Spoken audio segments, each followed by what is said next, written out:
Welcome to LawEasy. My name is Marty Shenkman. I'm joined by Michael Richmond, Managing Director of the DAC Group in Rochelle Park, New Jersey. New Jersey.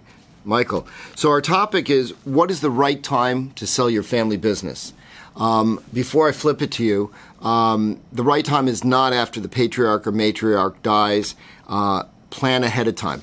That's just my quick 2 cents. Michael, what do you do? That's good advice, Marty. You had some very interesting comments when we were talking that people are selling earlier and later. Why don't we take the younger buyers selling and why people are selling at younger ages than what you've traditionally seen? Then we'll take the opposite piece of the older folks. So we find that there's an interesting phenomenon out there right now where in the last 10 years, the age of our selling client, has dropped about 10 years. And why is that? And it's very interesting.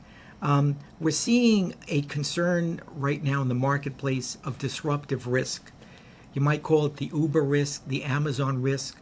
There's technology. The Uber risk, apropos to that, you were telling me before, and tell the audience, what was the price of a medallion for a New York City cab a couple of years ago? What is it now? Talk about risk, financial risk. So the value of a taxi medallion was in excess of $1.2 million about 3 years ago.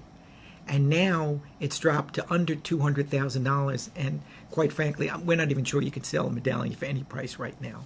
And what's happened is, of course, is Uber came Lyft. in. And in a very short period of time, disruptive technology came in and completely changed the market. And there were other industries, Amazon coming in, and when they enter a market, the whole market starts shuttering. And there's real fear out there. And I think business owners, particularly young business owners who've worked 10, 20 years in a business, they want to protect their families. So it's an interesting point. The key focus is safety, financial security. Correct. Because of what a disruptive technology could do, just like an extreme case, like you said, with the taxi medallions. But that's far from the only example of that. I mean, that seems to be replicated across the board as the disruptive technologies take hold. You're having, artificial intelligence. You're having new modes of transportation, self-driving cars.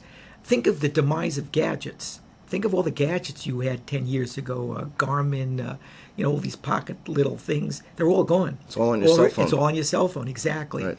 So, and now these owners may not want to stop working. In fact, if they have an app for husbands, then my wife's going to get rid of me too, right? I think there'll be one soon, Marty, that too. So you're seeing a lot of younger clients really trying to reduce their financial exposure. Correct. Are most of those actual outright sales, or are you seeing a lot of those where they're sort of, like we talked in another video clip, where they're maybe cashing out part of their equity, 60-80% of the equity, keeping an involvement in a business they created and loved, but taking some cash off the table?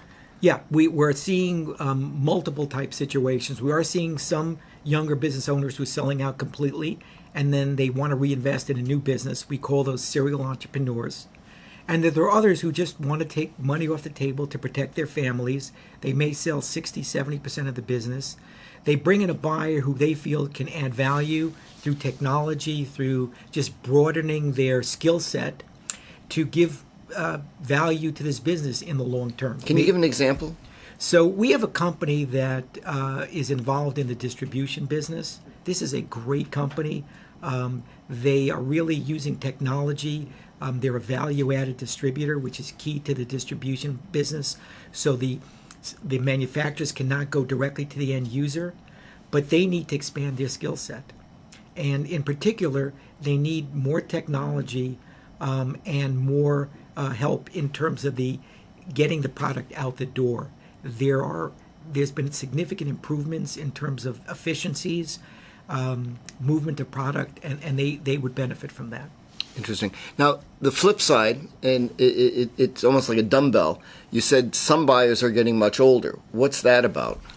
So, that's an interesting phenomenon, too. The last couple of years... Not as old as us, though. No. These are, especially a young guy like you, maybe me, but these sellers are in their late 60s, sometimes early 70s, and they had the risk-free investing rate was near zero the last couple of years.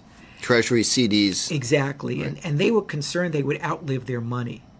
So they stayed on running their business, because they felt they had no. And they didn't return. feel comfortable having just a diversified equity portfolio? No, they didn't. Interesting. These guys know how to run their business, but they know nothing about investing. And they felt that the business was the place to keep their money. And so now that's changing? So now they're changing. They're getting older. And they're also seeing that the cycle is such that this might be a best time to sell for them. Interesting. Any last quick comments on timing of business sale? I think that there are more options. Years ago, you sold your business and retired. These days, a seller has many more options. They can sell out their business, they could sell part of their business, and they can even sell a minority of their business and really maintain control of the business. So you really can, I think this is a point you made when we were preparing that applies to all the clips we did. You, the client, the business owner, have to start with identifying really correctly what your objectives are. Absolutely. Because there's so many different options of the paths you go down, and if you don't really identify your objectives, the end result's never going to be what you want. Correct. That's absolutely right, Marty. So I want to thank Michael for joining us. On behalf of LawEasy, please bear in mind that the video clips are for educational purposes only. Please consult professional advisors before acting. Thank you.